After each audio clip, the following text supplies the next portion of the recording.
පළවෙනි පාඩමෙන් අපි අද කතා කරනවා කොහොමද git command line එක use කරන්න කියලා. ඉතින් ඔයාලා git ගැන තාමත් හරියට අවබෝධයක් නැත්නම් ඔයාලට පුළුවන් මෙන්න මේ උඩ තියෙන කාඩ් එක ක්ලික් කරලා අපි git වලට කරපු පළවෙනි වීඩියෝ එක බලන්න. අපි ඒක කියලා දෙනවා git කියන්නේ මොකද්ද? version control කියන්නේ මොකද්ද? ඇයි අපිට git වැදගත් වෙන්නේ කියන එක ගැන. අපි lesson එක පටන් ගන්න කලින් කියන්න කැමතියි ඔයාලා තාමත් අපේ premium code camp YouTube channel එක subscribe කරලා නැත්නම් අනිවාර්යයෙන්ම subscribe කරලා bell icon එකත් click කරලා තියාගන්න අමතක කරන්න එපා. හරි. මුලින්ම ඔයාලගේ PC එකේ මම නැත්නම් ඔයාලගේ computer එකේ තියෙන VS Code එහෙම නැත්නම් Visual Studio Code කියන tool එක open කරගන්න ඕනේ. ඒක open කරගත්තට පස්සේ ඔයාලට පේනවා මෙන්න මේ විදිහට ඒ tool එකේ උඩම terminal කියලා tab එකක් තියෙනවා. මේක ක්ලික් කරුවාම ඔයාලට මෙන්න මේ වගේ window එකක් එනවා. මේකේ උඩම තියෙනවා new terminal කියලා. ඔයාලා මෙන්න මේ new terminal කියන එක උඩ එකපාරක් ක්ලික් කරගන්න. ක්ලික් කරගත්තට පස්සේ ඔයාගේ terminal එක මෙන්න මේ විදිහට open වෙනවා. ඔයාලට පේනවා terminal එකේ දකුණු අත පැත්තේ උඩම තියෙනවා මෙන්න මෙතන PowerShell කියලා එකක්. මේ PowerShell එකට එහා පැත්තේ තියෙනවා plus mark එකක්.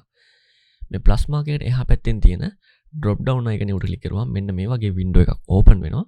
මෙතන තියෙනවා PowerShell git-bash command prompt කියලා මේ වගේ list එකක් තියෙනවා. ඔයා මෙන්න මෙතනින් git-bash කියන එක උඩ එකපාරක් ක්ලික් කරගන්න.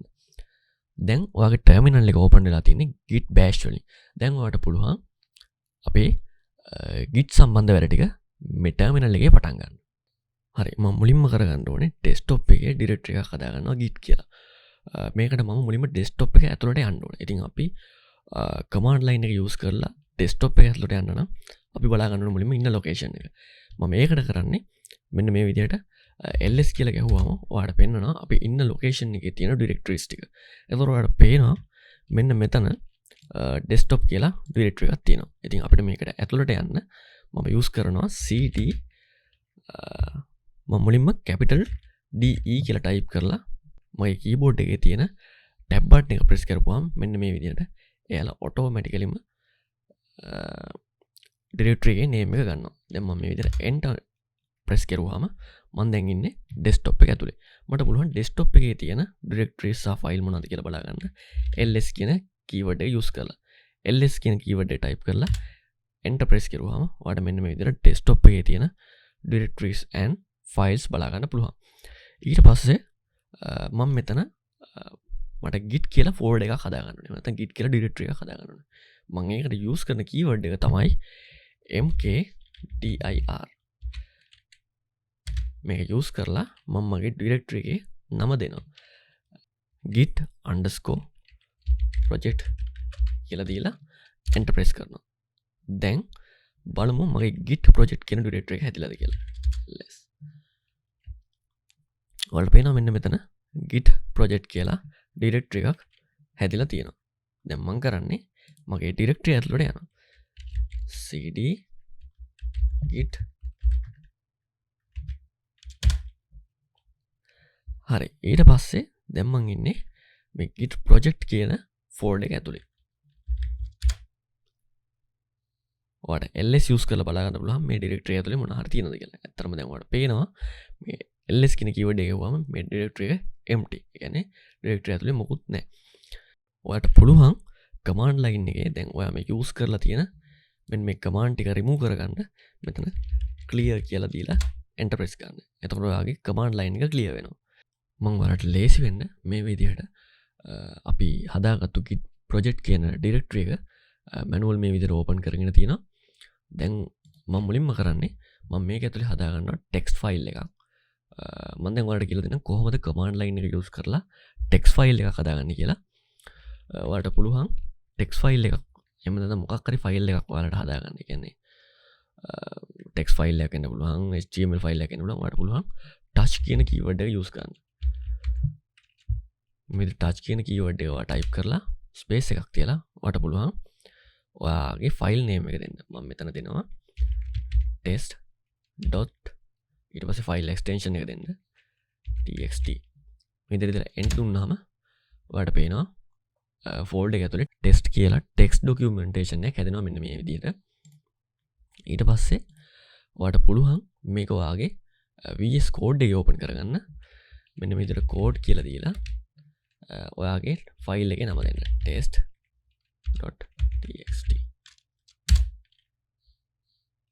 දැන් ඔයාලට පේනවා VS Code එකේ මෙන්න මේ විදිහට test.txt කියන එක ඕපන් වුණා.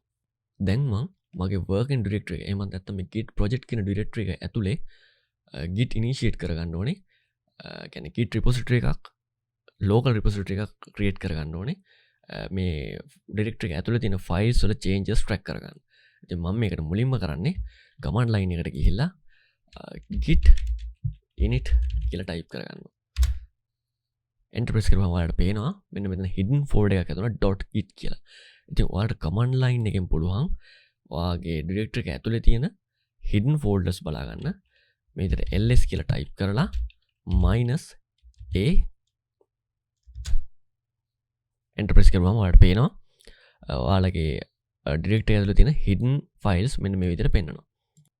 අපි මේ හදාගත්තු git local repository එකට අපි git file එකක් add කරද්දී මුලින්ම කරන්න ඕන දෙයක් තමයි අපි මේ අපේ file එක staging area එකකට add කරන්න ඕනේ. ඉතින් මේ staging area එකට add කරන එකේ වැදගත්කම තමයි දැන් ඔයා හිතන්න ඔයා ඉන්නේ working directory එකේ. එතකොට සමහර files තියෙනවා ඔයාට ඇත්තටම මේ git එකට add කරන්න අවශ්‍ය නැහැ. ඉතින් මෙන්න මේ වගේ files තෝරලා බේරලා අපි commit කරගන්න තමයි මේ git staging area එකට අපිට අවශ්‍ය කරන file අපි move කරගන්න. එතකොට අපිට පුළුවන් අපිට අවශ්‍ය නැති file අපේ working directory එකේ එහෙමම තියලා staging area එකේ තියෙන files ටික පමණක් commit කරලා save කරගන්න. අපි කොහොමද එතකොට අපේ මේ staging area කියන එක බලාගන්නේ? එහෙම නැත්නම් කොහොමද ඔයගේ file එක staging area එකට add වෙලාද නැද්ද කියලා බලාගන්නේ? මේකට අපිට use කරන්න පුළුවන් keyword එක තමයි git status කියන්නේ. ඔයාලට පුළුවන් මෙන්න මේ විදිහට command line එකේ git status කියලා type කරලා enter press කරන්න. එතකොට ඔයාලට පේනවා දැනට ඔයාගේ මේ test.txt කියන file එක තාම මේක ඔයා staging area එකට add කරලා නැහැ. ඉතින් ඔයාලට පුළුවන් මේක staging area එකට add කරන්න මෙන්න මේ keyword එකෙන් git add කියලා type කරලා ඊට පස්සේ ඔයාගේ file එකේ නම සහ extension එක type කරගන්න. type කරලා enter press කරන්න. ඔන්න දැන් ඔයාගේ test.txt කියන file එක add කරගත්තා git staging area එකට. අපි බලමු දැන් ඒක add වෙලාද කියලා. ආයෙ අපි git status කියලා type කරලා enter press කරනවා. එතකොට ඔයාලට පේනවා දැන් ඔයාගේ txt file එක මේ විදිහට staging area එකට add වෙලා තියෙනවා. ඔයාලට මේ කොළ පාටින් highlight වෙලා පෙන්නන්නේ ඔයාගේ add කරපු file එක. එතකොට මොකද්ද මේ commit එකක් කියන්නේ? commit එකක් කියන්නේ ඔයාගේ code එකේ යම්කිසි save point එකකට. ඉතින් අපි මේ commit එකත් සමග අනිවාර්යයෙන්ම message එකක් save කරගන්නවා. මොකද ඔයාට මේ commit එක ඕන තැනකදී අඳුර ගන්න පුළුවන් වෙනවා ඔයාගේ මේ message එක දැක්කම.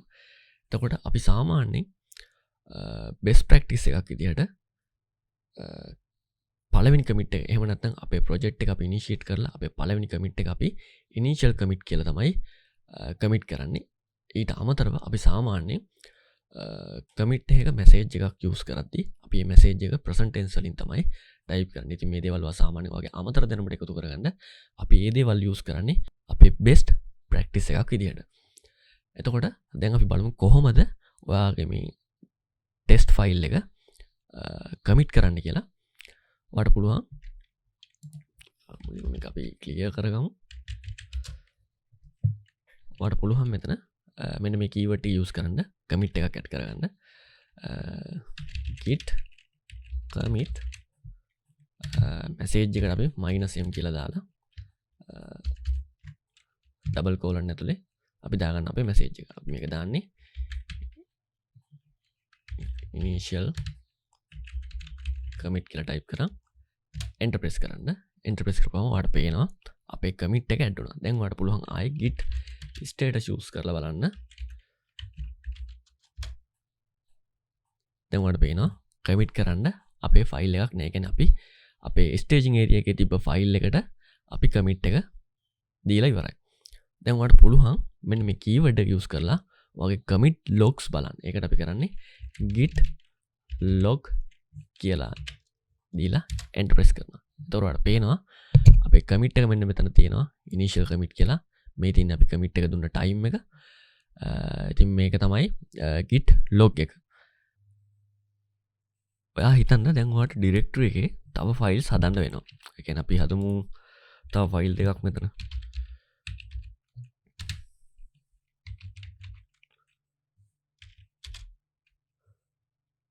අපි test2 කියලා ෆයිල් එකක් හදාගත්තා. ඊට පස්සේ අපි තව ෆයිල් එකක් හදා ගන්නවා test3 කියලා. හරි. දැන් මෙන්න මේ විදිහට ෆයිල් 3ක් තියෙනවා ඔයාගේ ඩිරෙක්ටරි එක ඇතුලේ. අපි දැන් බලමු git status කියන එක use කරලා දැන් ඔයාලට පේනවා මෙතන test2 එකයි test3 එකයි තාම staging area එකට ඇඩ් වෙලා නැහැ. කියන්නේ මේවා තාම new file. දැන් අපි කරගන්න ඕනේ මේක staging area එකට ඇඩ් කරගන්න එක. අපි staging area එකට ඇඩ් කරගන්න use කරන keyword එක තමයි git add කියන එක. ඔයාලට මතක ඇති අපි කලින් කරුවේ git add කියලා දාලා ෆයිල් එකේ නම දැම්මා. හැබැයි දැන් මේක එකින් එකට එක ෆයිල් එකෙන් ෆයිල් එකට ඔයාලට කරන්න අමාරුයිනේ. ඒ හින්දා අපි මේකට use කරනවා git add කියලා use කරලා ස්පේස් එකක් තියලා ඔයාලට පුළුවන් dot කියලා තියලා enter දෙන්න. enter දුන්නාම ඔයාලට පේනවා අපි ආයෙ git status use කරලා බලමු. දැන් ඔයාලට පේනවා මේ ෆයිල් දෙකම එකපාර අපේ staging area එකට add වුණා. දැන් ඊට පස්සේ ඔයාලට පුළුවන් මේක අපව commit කරගන්න.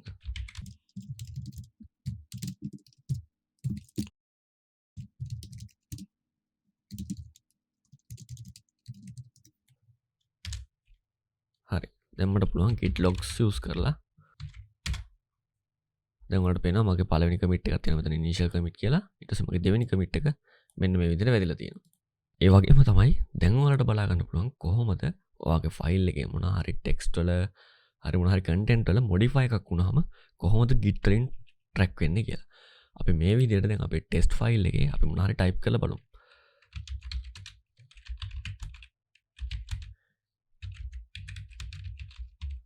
අපි මේක සේව් කරගන්නවා control S use කරලා. ඊට පස්සේ අපි බලමු git status ගහලා මේව ට්‍රැක් වෙනවද කියලා. දැන් ඔයාලට පේනවා මෙයා මේ test.txt කියන ෆයිල් එක ට්‍රැක් කරලා තියෙනවා modify එකක් වුණා කියලා. ඉතින් මෙන්න මේ විදිහට තමයි git වලින් ට්‍රැක් කරගන්නේ කොහොමද ඔයාගේ ෆයිල් එකේ modify වෙන්නේ කියලා. ඉතින් දැන් අපිට පුළුවන් මේක staging area එකට add කරගන්න. git add all. අපි git add all කියන තමයි මේ dot ලකුණ use කරන්නේ. මේක lazy අපිට ෆයිල් එකේ name එක use කරනවට වැඩියි. අපි ආය පාරක් git status use කරලා බලමු staging area එකට add වෙලාද කියලා. හරි staging area එකට add වෙලා දැන් අපි commit එකක් දෙන්න පුළුවන් මේකට.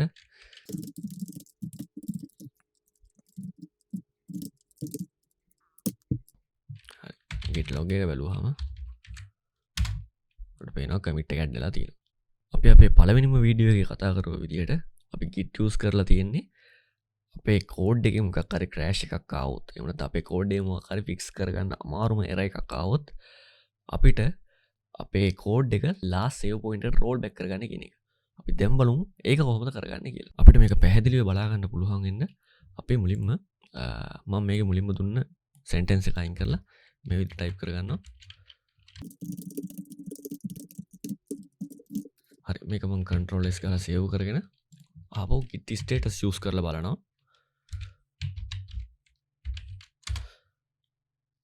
දැන් ඔයාලට පේනවා මෙතන modified කියලා වැටලා තියෙනවා.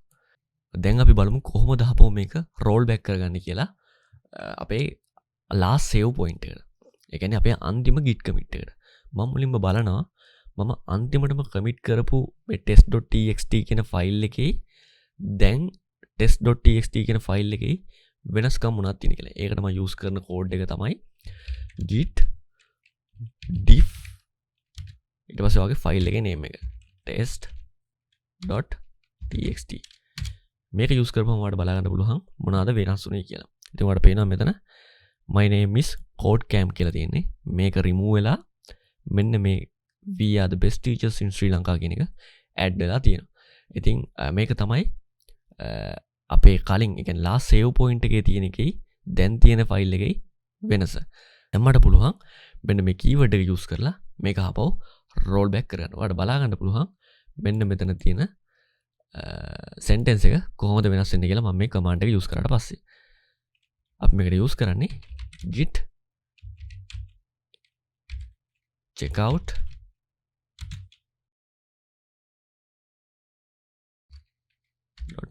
.txt දැන් ඔයාලට බලා ගන්න පුළුවන් කොහොමද මේ ෆයිල් එකේ තිබ්බ content අපේ මේ keyword එකත් ඒ කියන්නේ නැත්නම් මේ code එකත් එක්ක වෙනස් වුනේ කියලා. අපි අපේ ඊළඟ lesson එකේදී ඔයාලට කියලා දෙන්නම් කොහොමද ඔයාලා GitHub account එකක් හදාගන්නේ. ඒ වගේම remote repository එකක් අපි GitHub වලින් control කරන්න කියන එක ගැන ඊළඟ lesson එකේදී, ඒ කියන්නේ අපේ lesson 2 එකේදී ඔයාලට කියලා දෙන්න. අපි එහෙනම් lesson 2 එකෙන් හම්බෙමු.